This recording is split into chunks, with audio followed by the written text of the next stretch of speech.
Yippee-ki-yay, melon farmer. Hey, welcome back, knife nerds and everyday care people. It's your boy, the Big Canucker, and we're having a look at something a little bit different today.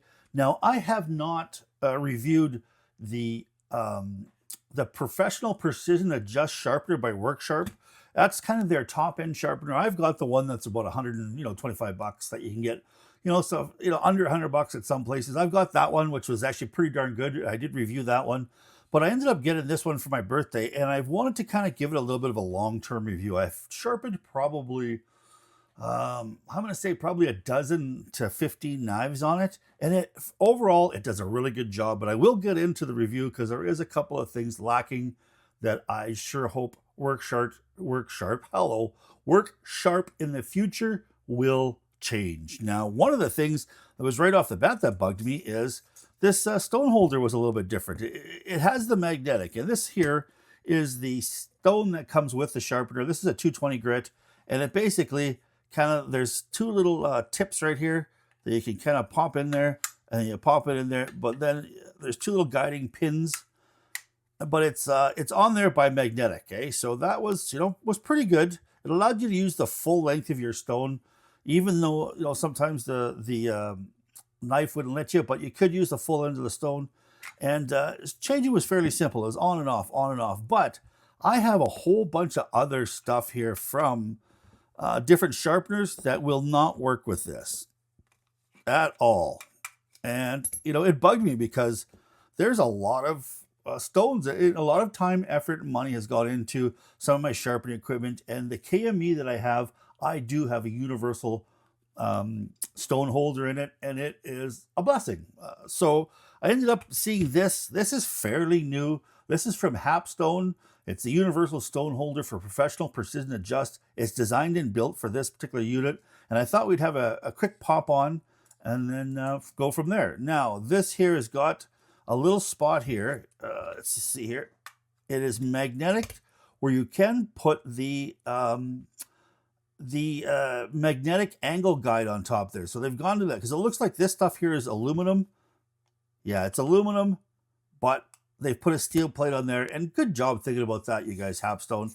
And to me, it looks like, because it's got a it's got a little pin on the end here, so you can probably take that off if you wanted, with a little bit of a screw here, and you can kind of pop that screw off, I would imagine. But it looks like it could probably go this way too as well. So I'm going to pull this this little rubber stop pin out, and then it just slides out just like that. Bob's your uncle. The one thing you are going to miss, though, is you're going to miss this little tiny thing for serrations. But I guess if you need to do serrations, you can pop this back on. It shouldn't be too hard. Now, I do believe this will go this way. And on there, wow, it fits pretty good. Let's bottom this out here a little bit. Here. And yeah, so let's just see here. Let's put this on here again, which is the little stop pin, which is stopping it from going forward. That's cool. And then there you go. This will actually slide back and forth and give you, what you can put on here. So let's just see here. So this here, I got this just from Amazon. It's a diamond whetstone 240 grit. It comes in a pack of 3. This did a lot. Because I didn't really want to burn out my KME stones, because the KME stones are super, super expensive. And I bought a pack of 3 of these for 20 bucks, and they went up to 1,000 grit, and they worked really, really well. I was so happy with that. For that, I mean, it wasn't like, the absolute best in the world, but hey, for 20 bucks, you just can't go wrong. All right, so let's just see here. So this, yeah, so there we go. So it's kind of a little bit of an optical illusion here. Hey, there's your covering there, and it's in there. I thought, oh, it comes as 2 pieces, but it doesn't. It's actually 1 piece. That kind of had me a little bit kind of goofed up here. So, but then you can adjust this right here to as the maximum length, and it looks like there's just a little hand screw, but there is also a if you need to tighten it down, well, you can there too. So let's just see if it'll take this this stone right here. So, all right, I need to kind of put this down a little bit. So let's just see here. Oh, it's coming off with this thing here. This is the first time I'm doing this, so let's just see. Let's take this to the very end. Tighten it down. Let's see if it'll get this 6-inch stone here. And there is a little bit of spring tension here to put it in. Oh, let's just see here. Oh, yeah, she's a little bit odd to kind of mess around with here. But I have no doubt it should fit that. Okay, so let's push this back here.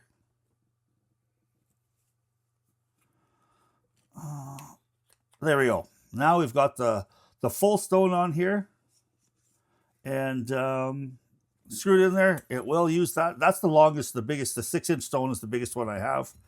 And it is, you know, there we've got, so that's a 6-inch there too as well. So it looks like it will fit on the factory stones from your professional precision adjust. Let's just see here. Oh, there we go. There we go. So it doesn't, there's no magnetic on there. It's just kind of a friction, a fit. So this is on there. No problem there. Bob's your uncle. Now, let's just see if it'll do something a little bit smaller here. So let's turn that down. And let's just see here. These two came from another sharpening system, but they had some plastic on them. And I just used some solvent and melted the glue on there. So I turned them into, because I really like the finish on there, Lansky. These came from the Lansky system, but the stones left such a beautiful edge. I wanted to keep them because I didn't want to throw them away, because they will work on this universal adjust system. Let's just see. Let's just make sure it will work. Put that like that. Oh my goodness, I'm a little bit fumble fingers here today.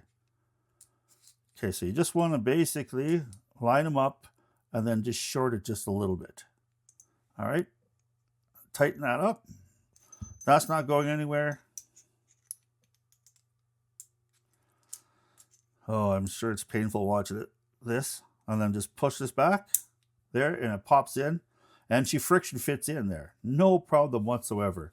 So I'm not sure, you know, kind of where you're supposed to kind of grab this from, because you got it. You kind of do that, work it back and forth, work it back and forth. So there we go. Now, now that seems to be one of the drawbacks of this, is that you've got this. So even though you've got a small stone, I guess maybe I wonder if that's even a drawback, is your rubber stopper here should stop you from kind of going over stroking, I guess you'd call it, and scratching up your blade. So you do have a nice kind of a nice full kind of movement here that you're going to be able to use. And then, of course, let's just try the last one here. Let's just try this KME stone on there. I will make sure that it works. So I'm really interested in trying this out. I am going to do a review of just, there we go. Now, oh, look at that. She's not quite on there. She needs to be sprung up just a little bit smaller, because these Hapstone or these KME stones are pretty darn heavy. So let's just tighten that on there like that. And let's just give her a little bit of I imagine it's going to take a little bit of a learning curve too as well, kind of where to put everything just to change it over. There we go. That's a little bit better. That spring is on there. It's a little bit better. So there we go. Yeah, these are quite heavy, these things. And then, of course, your angle adjust will sit on top there, and it'll allow you to switch between stones, because then you can see if you're at 20 degrees and you switch between a stone here that's a slightly thicker, you pop your angle guide on there, and it allows you to adjust back and forth so you're always at 20 degrees. I can hardly wait to use this. I'm really looking forward to this. A little bit of fumbly here, but that's okay. It's the first time I use this. Just, man, oh man, the one thing about this is when I look at that in this, I know this is slightly bigger diameter, but when I'm looking at it, it looks like it should be like not one piece. It's just really hard to explain. It looks like it should be just going back and forth like this, right? Through the whole thing. But that's all right. We will get this rocking. We'll put this on the precision adjust, and we'll give it a try. And I'll tell you how it feels on the precision adjust when we do the full the full review of the Professional Precision Adjust. I just wanted to let you guys know that it's out there. You guys can check the description here. There will be a link to the Hapstone website. We want to buy this. $36 American. Seems like it's a fairly decent price. And you guys get yourself a excellent tool to add to your sharpening system. And that way you don't get to have to throw away or sell all your old stones. You can still use them, because I got to say, these stones here, these diamond resin stones here, I've got 2 of them. That's 4 grits. And I got these from Canadian Cutting Edge. These are wicked stones. I absolutely love these stones. They leave such a beautiful edge, and it's only 4 stones deep on this. And in 4 stones, I can put a mirror polished edge, and it is absolutely gorgeous. So, hope you guys enjoyed this little bit of a fumbly video. Please stay safe out there. Keep your stick out of the ice. The shiny side up. There's the Big Canucker saying adios.